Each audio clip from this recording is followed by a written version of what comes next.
Welcome back to Turning Points podcast. I'm your host, Angela Nantambi. And on this podcast, we talk about everything growth and change as it happens in our different lives. Today, I'm going to be having a wonderful conversation with a wonderful human being. A lot of us that are listening to this podcast are members of the Baobab community, but we hardly know the history of how everything started. So with me today is someone who we have come to call the Queen Mother of Baobab, and that's because she knows the history of everything and understands the platform in and out, and has been behind the scenes curating this platform that we've all come to enjoy. So join me as we welcome Bethany Weigele, the Chief Innovation Officer at EdPlus, and she will later tell us about what that entails, because honestly, I kind of don't have the full picture of that title, but I hope we can learn all about it in this episode together with you and I. Welcome, Bethany, to the podcast. So good to have you. It's so great to be here with you, Angela. Thanks for having me. Wonderful. So to break some ice, I want us to have a good time, have a great conversation. I thought about this question. What's the craziest experience you can never forget? Oh, goodness. Well, there's one that sticks out quite well, and that was the birth of my second child, my daughter, Isla. It was a 2.5-hour labor. And I had already had a few false labors, so was basically convinced that, if this wasn't labor, I was going to be really mad. But I stayed home and tried to eat, tried to rest and relax. And eventually I couldn't. It was time to go. And unfortunately, that was just a few minutes before she was born. So my husband got me in the car and began driving as fast as he could to the hospital. And I all of a sudden said, "Oh, my water just broke on the freeway." And then 2 seconds later, I can feel her head. We're in the car.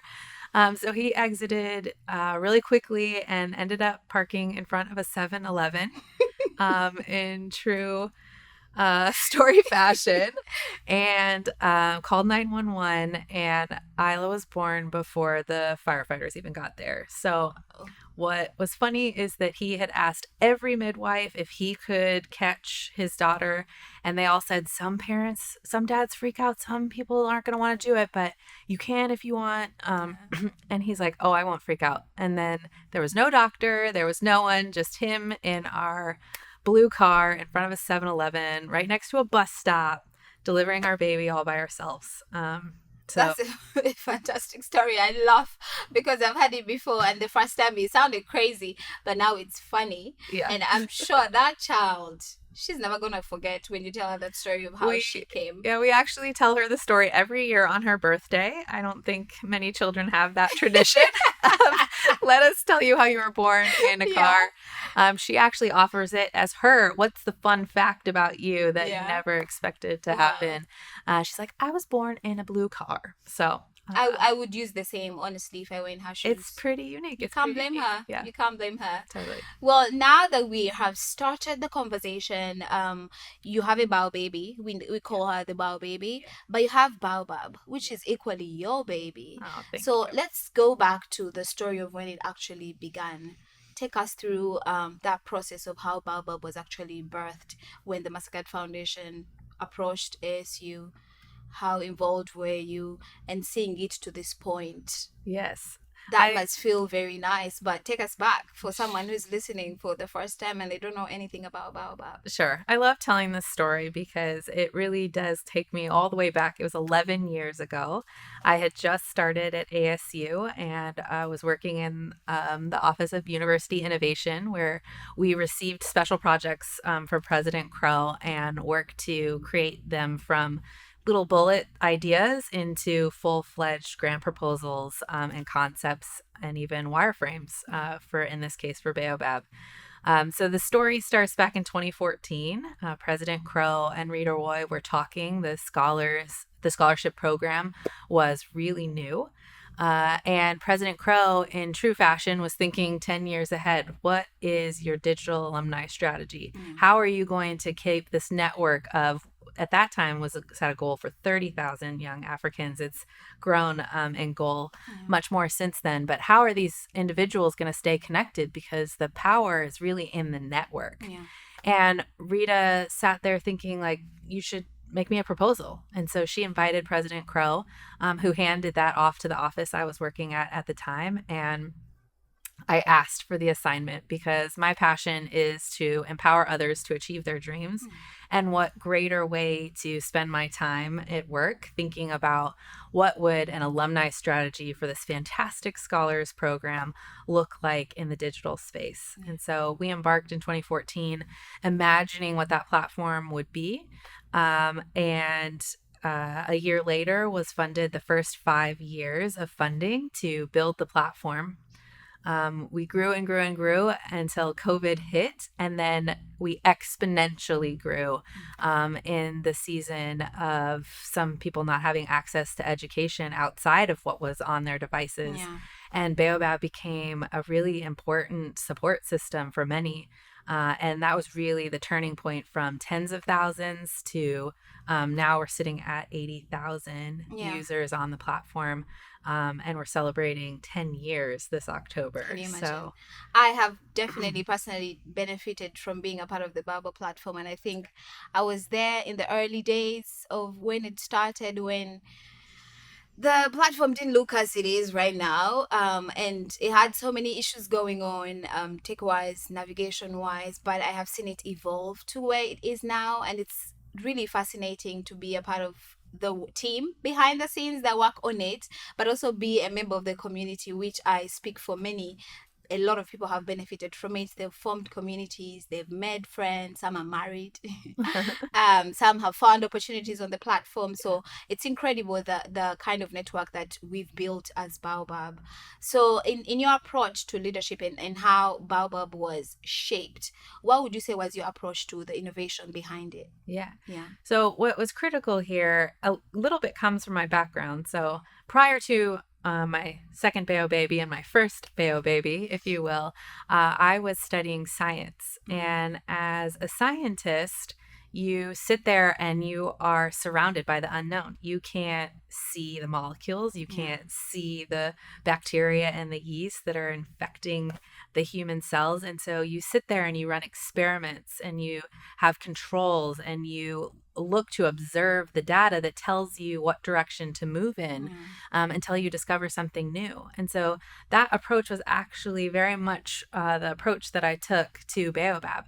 I am not a young African scholar, right? Yeah. So what do you need? What are your motivations? What are your barriers? And how do we couch this in human-centered design? How do we acquire scholars on the team itself so that they can daily tell us what will be important and how the platform should adjust and change and adapt and grow to serve their changing needs as they become graduates, as they become continued education students, as they become married couples with babies. Their lives are changing as they advance in their careers and their lives. And so I created a team that was designed to listen to the user and designed to evolve as we continue to listen to the Baobab user. And really, my leadership was to sit there and balance all of those realities of different scholars and different personas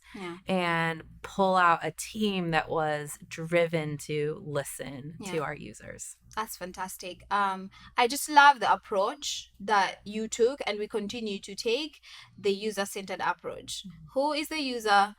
The young African. What do they need? What are their struggles? And listening to them and building around those needs is really, really fascinating. And I continue to see that same approach across EdPlus and ASU. Really, for the most part, the work that's done is centered around the user that we're serving. What are their needs and how best can we meet those needs?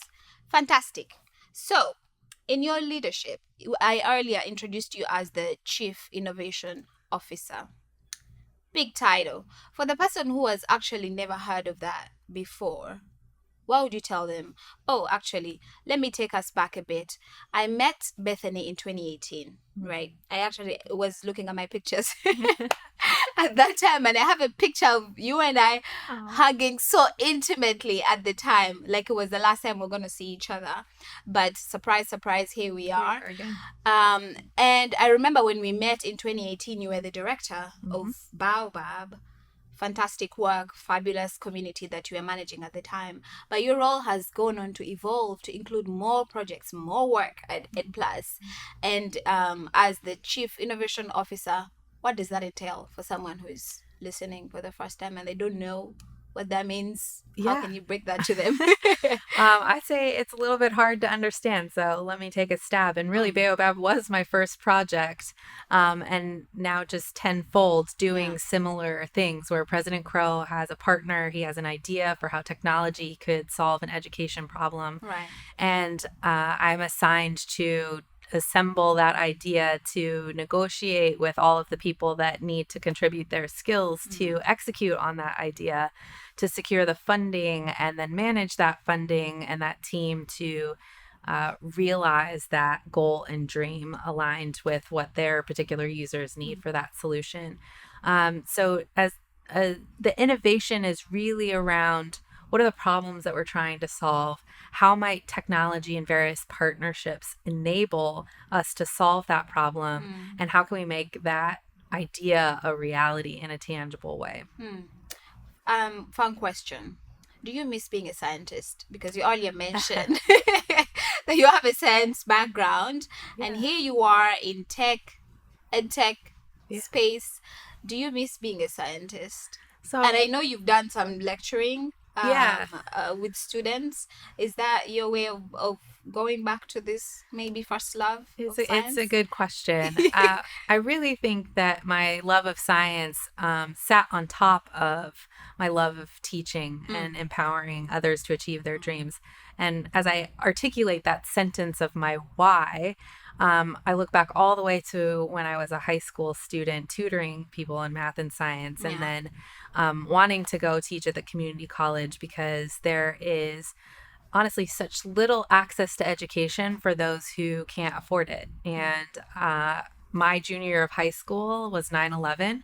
My parents had been saving $50 every month for me to have a college fund, and it was completely demolished my junior year of high school. So I was left with no money and needed to be resourceful and innovative in how I might still continue my education without that funding. And so as I thought through that, the mission that I wanted to serve is how can I empower other people who don't have money to continue in higher education? And science was, that's a cool thing to learn, and it'd be a fun thing to get to teach, and people need effective science teachers. How can I go down that path? I really thought that was the only way to be in higher education was as a faculty member serving students. And this Baobab project actually just changed my entire career trajectory, if you will, because now I had the opportunity to empower tens of thousands of young individuals who were struggling with financial resourcing for their education, who wanted to be scientists, who wanted to have these big dreams and make this big change. Like, I could help 100 students this semester, or I could help tens of thousands of students this semester. So the truth is, I don't miss it. And I don't feel too bad about it. I think I was already halfway out the door of what a lab life looks like. It takes decades to even discover a drug that might help someone's health. And I wanted to see in the eyeballs of individuals who are changed because they felt more confident about themselves. They believed more that they could achieve these things. The barriers weren't so big. And now I get to be just a tiny piece of their future contribution and impact into the world. And so when I look back, scale is actually a bigger motivator and mission for me than the science itself. Like, how can I help people on their way to their dreams? And in particular, those who are encountering barriers to that. No shade to the scientists. No shade. No shade. Every once in a while, I think about my time in the microscope room, 8 hours by myself. Like, I'm honestly getting nauseous from looking at the cells like flowing by.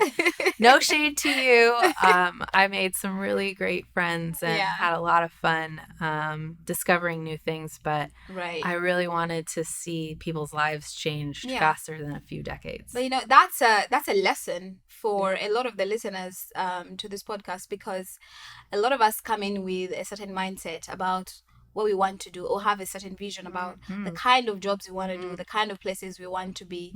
But then somehow things align differently, and being open to that, I think, is one thing that I'm picking from what you just shared. Career paths are so messy. They're so messy. Yeah. And I've talked to a lot of members within our community that are very, very, I would say, not kind to themselves in terms of the kind of path they want to take, and when it doesn't go their way, then they feel like they've failed or they've lost on something. But really, it's just a redirection in a different place, a different workplace. It could be a job, it could be, I don't know, but your explanation, your answer is a clear indicator that you don't have to be in one field. You can continue to create that impact that you want to see in different fields, and it may not look like what you have in mind now. So for the listener, just be open, I guess. For the listener, I would highly encourage spending time thinking about your why. Yes. What motivates you? Why do you do what you want to do? What change do you want to see made? Because there are so many different fields and sectors. Like, I look back now, and sure, it would have been better to get a PhD in educational psychology or sociology or even computer science, or maybe not a PhD at all. I didn't know that I needed it. But I look now about the transferable skills, right? And grant writing, articulation of your ideas in succinct ways, being comfortable with ambiguity as you're trying to suss out people's motivation and barriers, right? That guides the path, analyzing data to decide what you should do next based on the information that you have from your users instead of your bacteria. Right. So many transferable skills from so many different fields and sectors. And so we know so little as younger people who are trying to make career decisions. The world has so much more. AI didn't exist. How was I supposed to predict that technology would be absolutely transforming education yet again, for probably the biggest innovation since the internet, right? For education. We don't know what's going to happen. And so, like, trust in that mission and vision, and walk those steps daily. And just really encourage the listener to not feel disheartened because the one job idea that you had is no longer available. There's so much more to this life and to your purpose. I've definitely had a test of ambiguity. Welcome to the team, Angela. So I work closely with Bethany, and when I came in, one of the things that she told me was, if you can't deal with ambiguity, this is not the kind of job you want to take. And I have been tested. You've done well. To the limits. In terms of, what am I doing now? What is happening? What is happening? But being open and open to learn and asking the right questions of figuring things out. And I think, I hope it's going well. You're doing great. You're doing great. Really, really are. But that just reminds me, honestly, about kind of the uniqueness of me being I was not a young African. I wasn't even an educational technologist, right? I was almost a researcher sitting in a space on how do I gather the data from our users to know what was important to them. And it's a humbling place where I'm the one asking the questions. Like, I've changed fields, and I need to know from the technologists, I need to know from the users, and really ambiguity is understood and tackled and diminished by asking good questions. And if you are the smartest person in the room who knows everything, you aren't asking questions. Right. You are making decisions, sometimes independent of the users themselves. And therefore can make the wrong assumptions and take the wrong steps. You bring up a good point, humility. In building Baobab, you made it very clear that, yes, I wasn't a user. I'm passionate about this work, but I don't understand the person that I'm trying to serve. And you kind of had to take a step back and listen.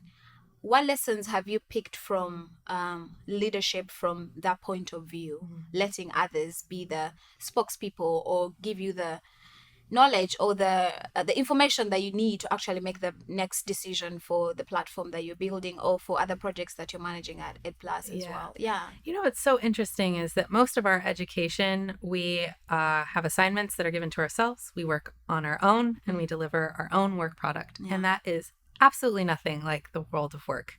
It is extremely collaborative, and it is extremely freeing to not have to be the expert and the doer of every single component part of Baobab.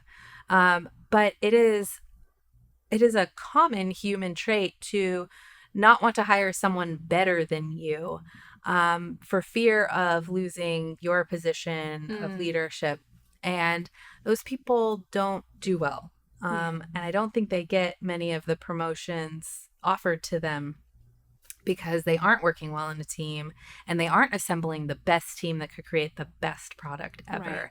And, you know, the beauty of Baobab is how many skills it takes, right? It is not even just technology. All of the programming and marketing to get new users, all of the content and curriculum of what is being taught spans I can't even tell you how many sectors the content spans. And so we're looking for experts to weigh in on this and to weigh in on that and to give that great knowledge to our user base that it might be relevant for. And so that humility becomes a requirement because you are looking for people who are so much smarter than you in everything. And so just sitting there in that and being okay with that, being okay with this might be a dumb question and I'm not supposed to be, I'm the leader, I'm not supposed to be the one who has the dumb question. It's like, no, I am the connector, I am the pusher to making the platform be the best that it can be. Right. I am the pointer towards the user of how we make decisions.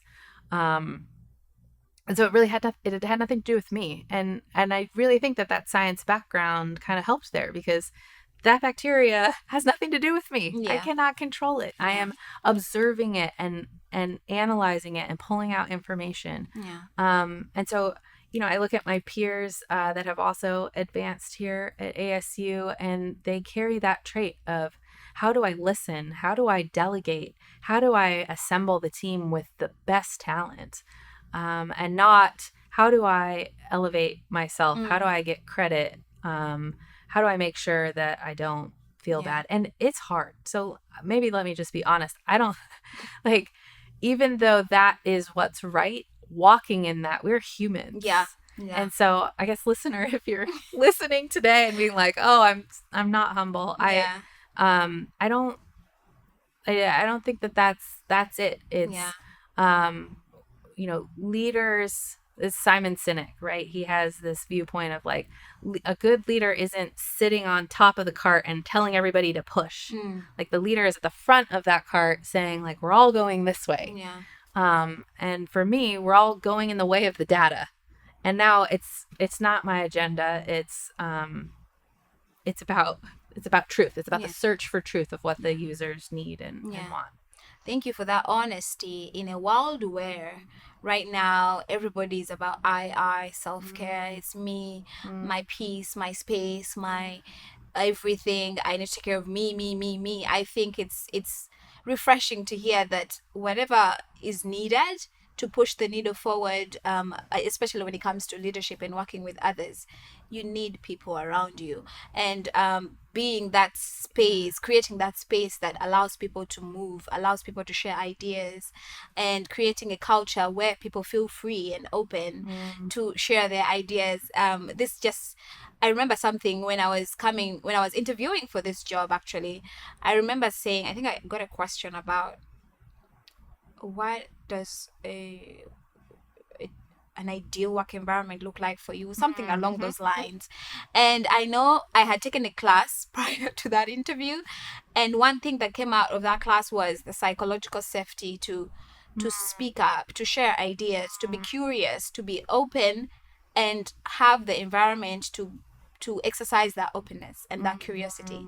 And when I shared that, it was very refreshing again to hear I'm joining an innovation unit. So literally every single day is bring your ideas. How can we move the needle forward? How can we improve the platform? How can we better serve the people that we work with? So that has been very nice to see. And I think for the listener, for the young people, because I know within the community, we are at a point in our careers, at least those who started with the Mastercard scholarship early on, we're at a point in our careers where we're going forward, where we're going into leadership. I think this is a great message to the listener in that sense that for you to progress forward, you don't need to trash people. You don't need to be arrogant.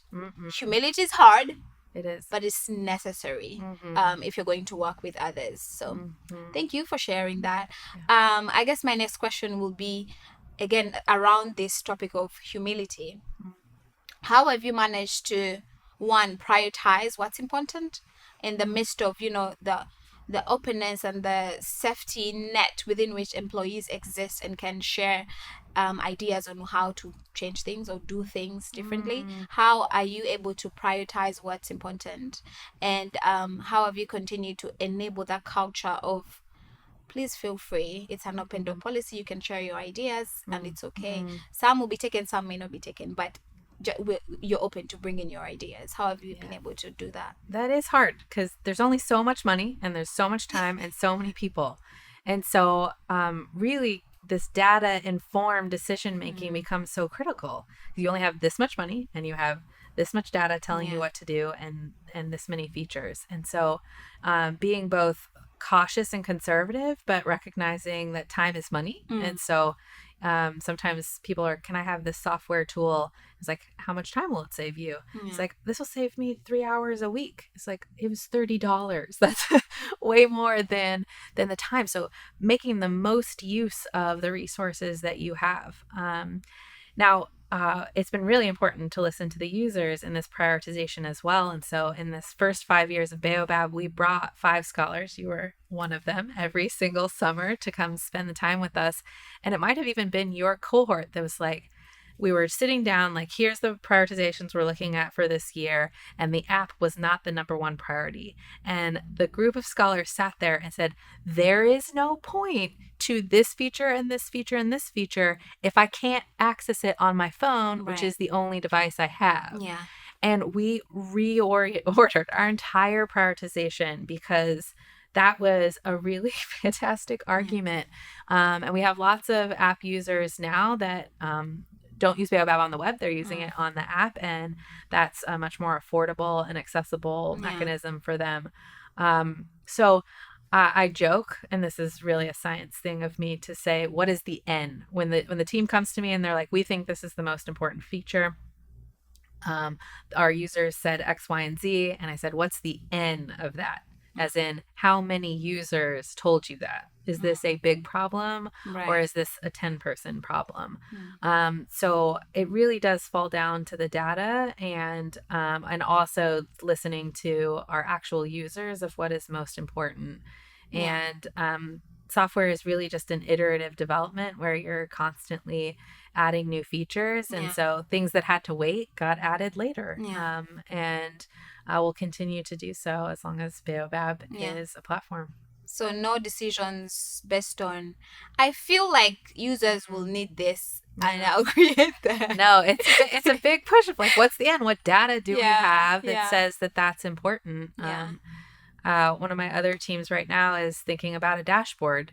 And because they're manually having to create individual dashboards for every course. And so if they made one big one, then they wouldn't have to do that manual work.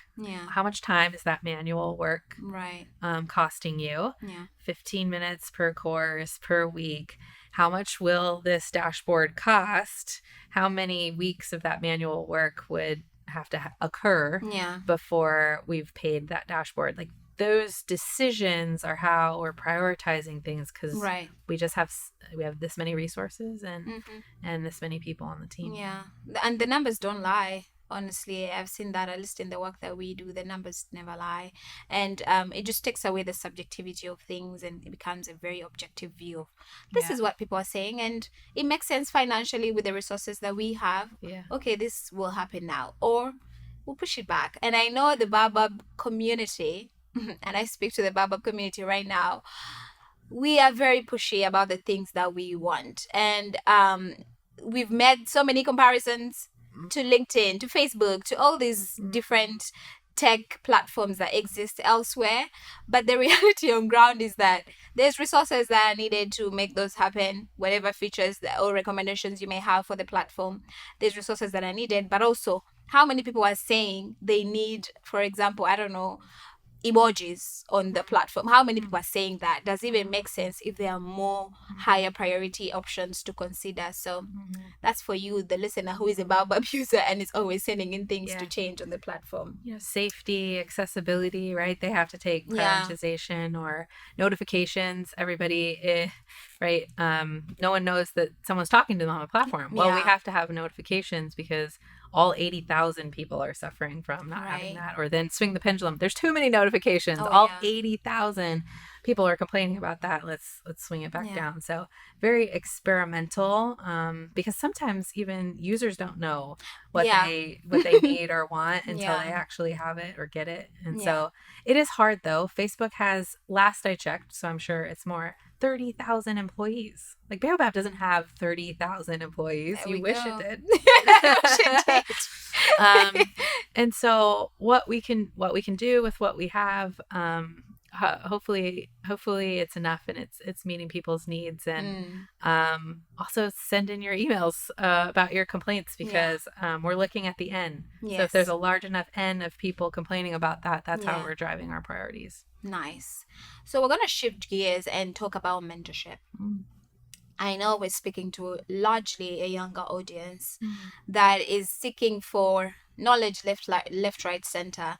And one thing that I've found beneficial to my journey has been mentors, including you right now, who's taking me through my current career dilemma, or what is it? Is it a dilemma? No, career position at this point in time. And I've benefited greatly, 100%.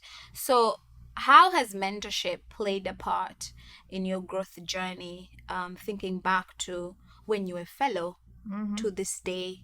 And what would you tell young people about the importance of mentorship? Yeah, I would say, at least for me, my core mentors have always been my bosses.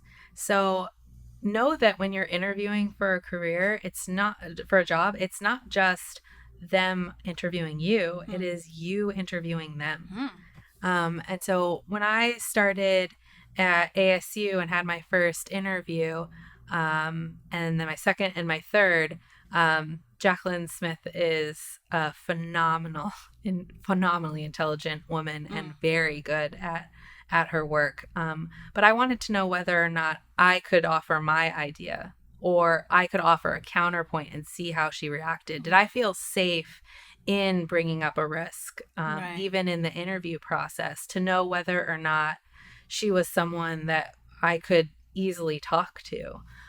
So really all of my mentors have been my boss, where I have gotten a lot of time with them, an opportunity to observe their work product, to see them in meetings, to see how they interact with other people, to bounce my ideas off of them, and then take that back and adapt. And so, this reflection process that happens afterwards, your mentors can't do all the work for you. So having that time to reflect on, why didn't my boss like this work material? Can I hypothesize? Can I bring that back to my boss and ask if that is the issue or problem?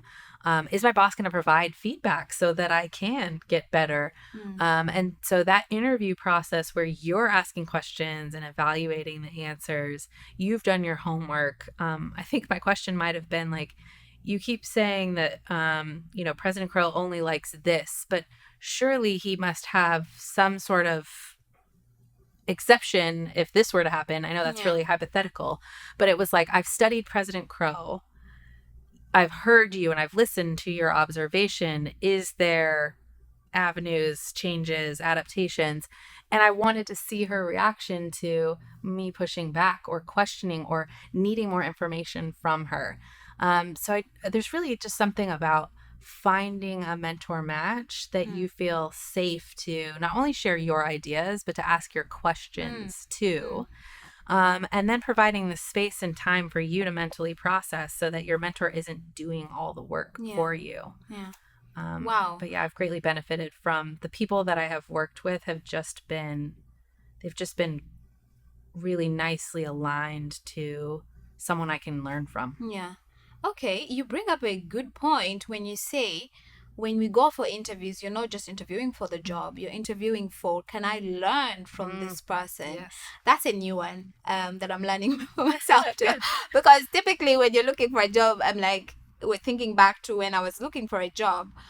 All I wanted was I just need money in my account to pay for my bills. Okay, you could be the worst boss ever, but in the meantime, I guess I can handle that. Mentorship was not the top of mind when thinking about a job opportunity, but I guess it's a lesson for the people who are listening too, that when you're exploring opportunities, you're also in that seat asking the right questions and figuring out, does this person take me to the next level, or do they actually get me 5 steps backwards? And I've been given such fantastic bosses. I feel like my career path I didn't put my career path together. I didn't pick my bosses, and so I've just been really fortunate in that situation. And so that is not to say that mentors can only be your boss. That's just my personal story. And if you do have a terrible boss, I would recommend interviewing elsewhere. Hopefully that's not you. Oh, no. No, I want my job, please. So, Bethany, great conversation so far. I'm loving everything that you've just shared.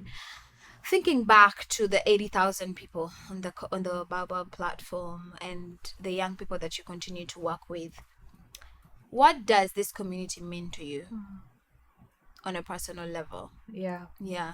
I mean, it's more than I ever could have imagined, right? And I hope that many of those 80,000 have received benefits more than they ever could have imagined, because that was really the goal. We aren't individuals, we're a network. And every time I get to spend a day in person, it's one thing to be on a platform, and we're thankful for what we have when we can have it. But when we have a group of scholars here and we're brainstorming and studying, I'm sitting there thinking, this is probably the next president of Kenya or Ghana. Just brilliant people on the Baobab platform. And I look at it like a baby. And I hope that the time and effort that I've spent on it provides value to many more than I ever could have imagined. Amazing. And what would be your closing remarks to the young person listening today? A young person who is probably just graduated, a young person who is in school trying to figure things out and worried about life post-graduation, but also someone who has been out for a while.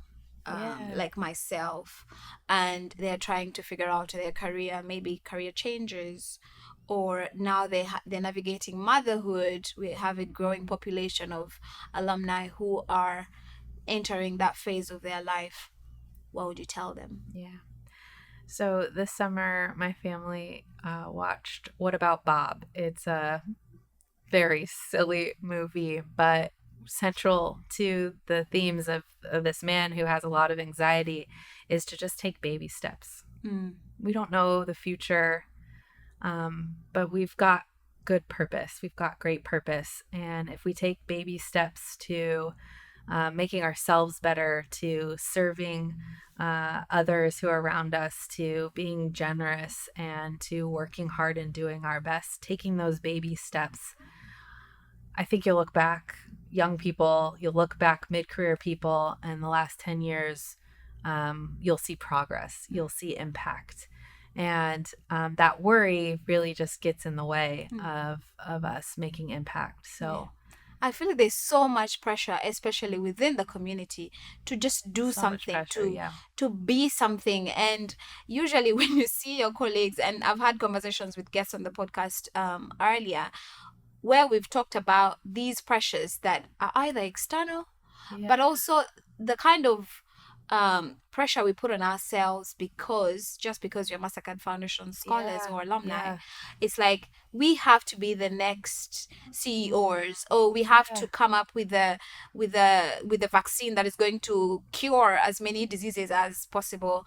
And I feel like this pressure sometimes hinders us from, again, taking the baby steps, going backwards, seeking mentorship, staying grounded in where we are, and hoping, okay, things are gonna get better Yeah. in future. I don't know yet, Yeah. but I will be kind to myself. I'll be Yeah. gentle a bit, and this pressure that I'm feeling right now, I need to manage it such that I don't miss the big picture ahead. Yeah. It really isn't about us. As soon as it's about us, right, we're worried. We're not focused on how we could meet the needs that are right in front of us. And it's so tempting. I'm not saying that I've got this together. I really don't. I really don't. It is so hard to think about, like, my job is to pay my bills and I have to pay my bills. And that is the ultimate goal. That's all I have time to think about. Yeah. It's, what, but the Baobab community is so generous and so smart. And there are great things planned for each and every one of those. But it really isn't about you. And when it is, then things start falling apart. So how can you do your best with what you have right now and take the next baby step, and you'll be blessed. Amazing. You will be blessed, whoever is listening to the podcast. That's a great way to end our conversation. Thank you so much for listening in, for watching the Turning Points podcast. And I hope you've had a wonderful time, because I have. And you've picked up a couple of lessons from the different guests that we've had. If you want to see more of this kind of content, go to the comment section and let us know what kind of content would you like to see. Are these conversations that you'd like to continue happening on the Baobab platform? And if so, who are the people you think may be wonderful to have as guests for this conversation? So I'll see you again. Enjoy yourself. Until next time, Angela Nantambi as your host of this podcast.